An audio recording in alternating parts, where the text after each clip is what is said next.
entering in 1910.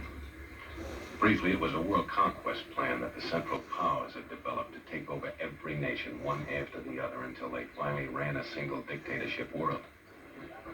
So the Reds are going to take over and bury us, huh? Well, something like that. The Reds uncovered the organization. They infiltrated and took it over. And that's why the free world is on the defensive right now. Pittsburgh is too quiet, too peaceful. To bring about the victory of communism in America, we must incite riots, discontent, open warfare among the people. That is the purpose of tonight's meeting. So they cooked up a hell brew of hate from a recipe written in the Kremlin. It was the same old line they used for years on all racial minorities to create unrest and confusion. I'm not a member of this party. I came to hear what you had to say. And I hear gross overstatement. Like other communist traitors, Blandin had been trained in Moscow. There are more ways than one to sabotage the safety of a country. The one he used was as dangerous as blowing up defense plants. It was the old rule of divide and conquer.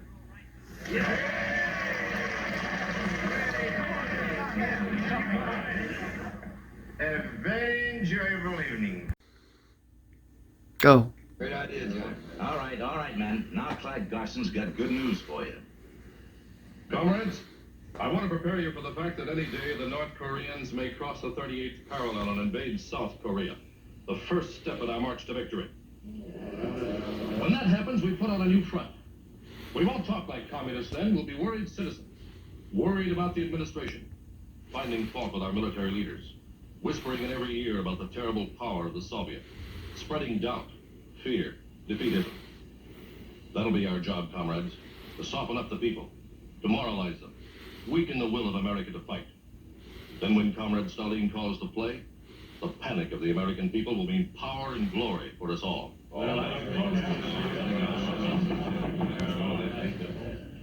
Objective.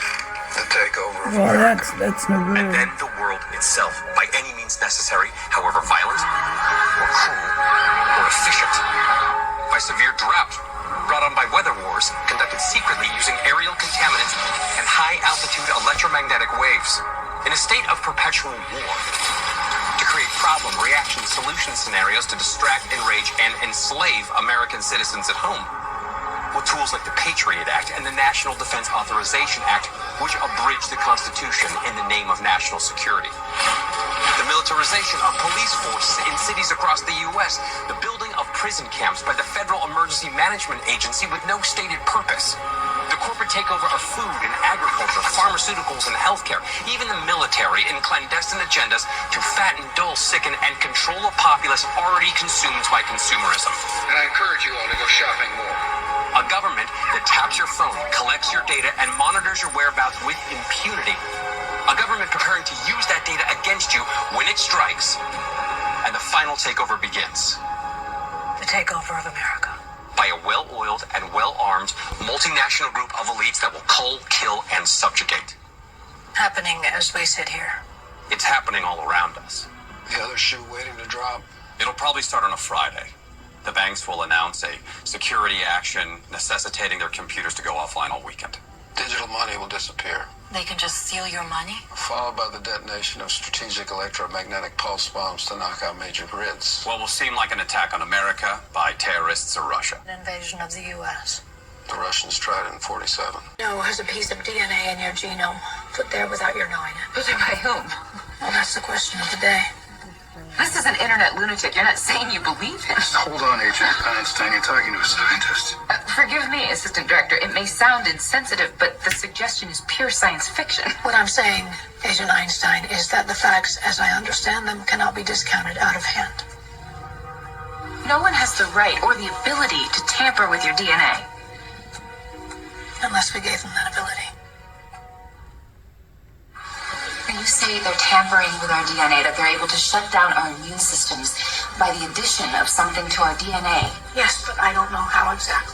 Or how it's being triggered. I don't know that either. Or why it's happening now. What can we possibly do? We need to act quickly. You were right about that. Well, I was wrong about the science. I was wrong about what's causing it. Dead wrong, in fact. But it's clearly a widespread failure of our immune systems. Through gene tampering. A virus within a virus that was put there through the smallpox vaccine. It's what these men are calling the Spartan virus. We have to figure this out. What's wrong with the science? Okay. The Spartan virus removes the adenosine deaminase gene from your DNA. Removes the ADA gene and your immune system will simply vanish. Yeah, but I'm not getting sick. It's only a matter of time. Okay? So how does it work? How does the virus remove the ADA gene? A process called CRISPR-Cas. CRISPR-Cas9. RNA and a protein cutting genes at exact locations. Exactly. But in this instance, used as a weapon. The ultimate weapon. The ability to depopulate the planet. To kill everyone but the chosen by tampering with their DNA. Through gene editing. Why do such a thing and lie about it? Our own government. Your own government lies as a matter of course, as a matter of policy. The Tuskegee experiments on black men in the 30s, Henrietta Lacks. What are they trying to do? That's the missing piece. But it's not hard to imagine. A government hiding, hoarding technology for 70 years at the expense of human life and the future of the planet. Driven not only by corporate